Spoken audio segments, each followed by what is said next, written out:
Welcome. My name is John Buxton, and I am a gas and water engineer for Huntsville Utilities. Today we're going to talk about watersheds.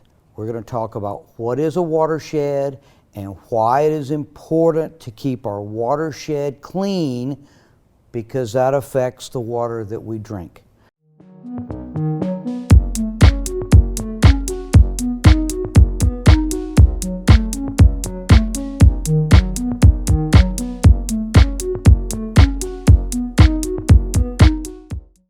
I will be joined today by Nico.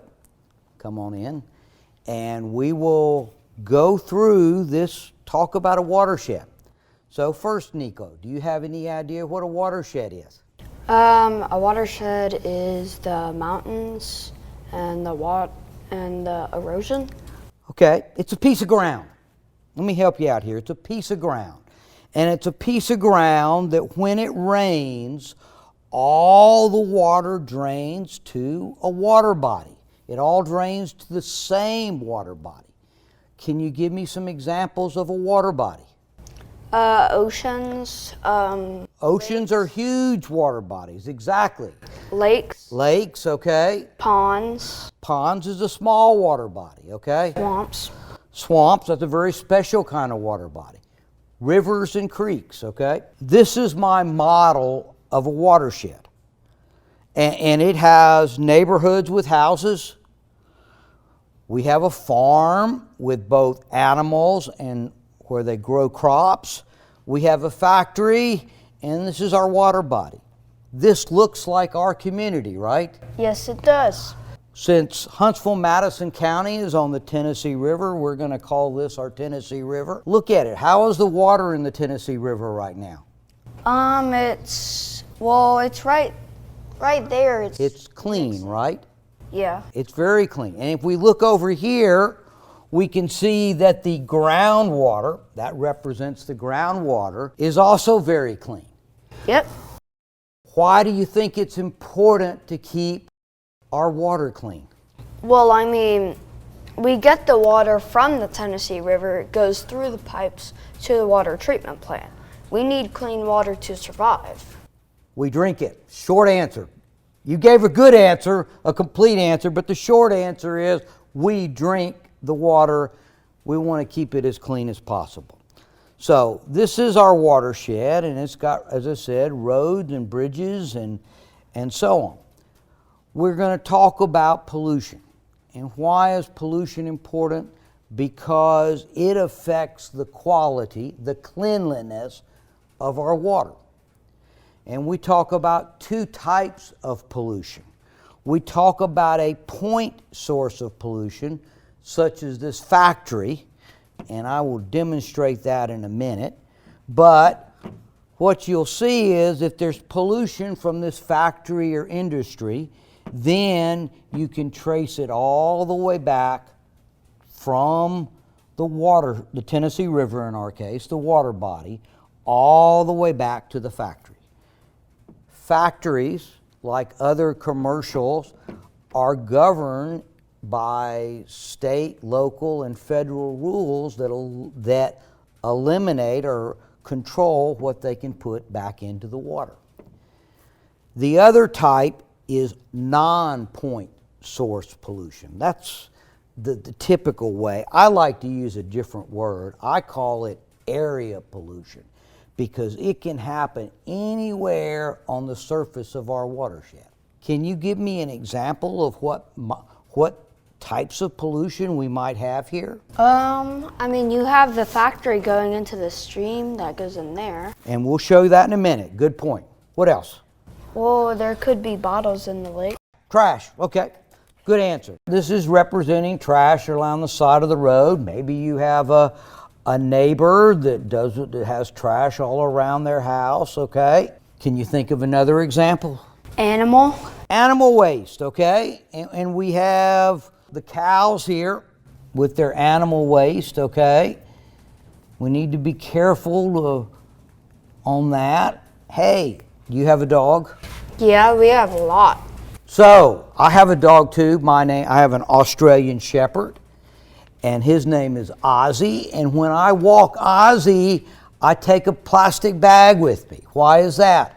'Cause if he poops, you have to pick it up. So It's a law. let's just say that this is someone that's not doing it, or so that represents animal waste, and I've already have it in the farm there, okay? Yep. It's a natural process, but we'll see why that's important. What else can you think of here? Well, you have that. Okay, what about dirt? Plain old dirt. Yeah. Remember in your well in the cup, when the water filtered through the ground, how it was dirty? Yeah. Well, dirt. So we'll just use this for dirt, okay? And this is dirt at a construction site. And then I have dirt on the farmer's field here, okay? Yep. And then this hilltop. There's no vegetation on it, okay? So, lots of dirt there. Can you think of something else that we haven't talked about? No. Okay? Chemicals, fertilizer, insecticides, okay? Ant killer, weed killer, all those household chemicals. Well, they're sort of tricky.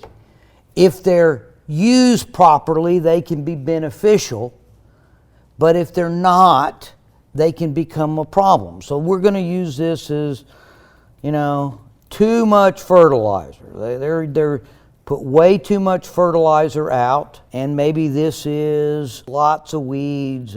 They thought a little weed killer was good, so they put a lot more. But this goes to all sorts of household chemicals, okay? How do you know how much to use? Well, on the package, it would say like use a small pinch, or take this cup and put 2 cups of the fertilizer into the bucket. Okay, so I'm going to shorten that for you. What about read and follow the directions? Yep. That's a good way to do that. We read and follow the directions, and then we can use these chemicals properly, and they are a benefit. But if you don't use them properly, they can be a problem. Before we go any further, my water's still pretty clean, right? Yeah. I got a little bit of trash from the road, okay, that's already made its way into my water, correct? Yes. So, the factory. So I'm going to use this to just demonstrate pollution from the factory. And as you can see, There it goes. there it goes. And if I found this in my water body, okay, I can trace it all the way back to the factory. Yep. So that's why we call that a point source of pollution. Now, the other stuff, except for a little bit of trash that's been thrown in the water, how does the rest of this get into the water body, our Tennessee River? Rain. Rain. I'm going to make it rain. I'm using this squirt bottle. It's raining. It's raining real hard, so it's picking up the dirt, the exposed soil on the mountain, and taking it to our water, and the chemicals around our house, and they go getting washed in. And there it goes. It just goes straight down those roads, down those streams, and the body of water. That's It's turning red. the dirt from the farm and the excess fertilizer that the farmer may have used, and the waste from the cows, okay? It all goes downhill. Now, is it clean anymore? Nowhere near clean. It looks like blood. So, another form of pollution that we didn't talk about was from our cars, okay? Oh yeah, the oil. Oil and so on from our cars. And you see, it runs right off the road straight into our water. And people just waste oil. They dump it out like in their grass or a stream. Yeah, and the rain, or either depending on how much, it'll flow down there themselves, or the rain will pick it up and it'll flow down. Okay, and here's the issue. Once my surface water is messy, it flows down like the well in the cup, and now I no longer have clean groundwater. Yeah. The surface water and the groundwater are connected together. So you need to keep the surface water clean in order to keep the groundwater clean. What can we do to help keep our surface and our groundwater clean? Well, we should, for the dirt and stuff, we should make it like hard and like try to not use too much like fertilizer and stuff. Okay, so let's piece at a time. So for dirt, you know, they sometimes have these black fences that they put around a construction site. Yep. That helps, keeps it in.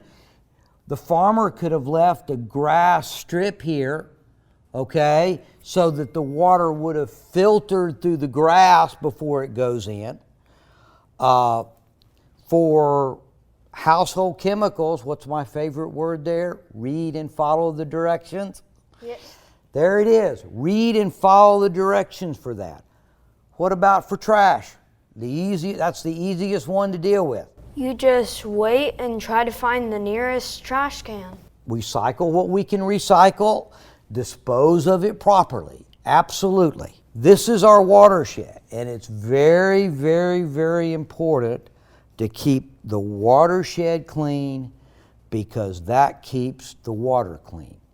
And we need clean water because we drink it. Thank you for joining us this week for Madison County Drinking Water. I'm sorry that we could not do these presentations in person, but thank you very much for being a part of Drinking Water Week.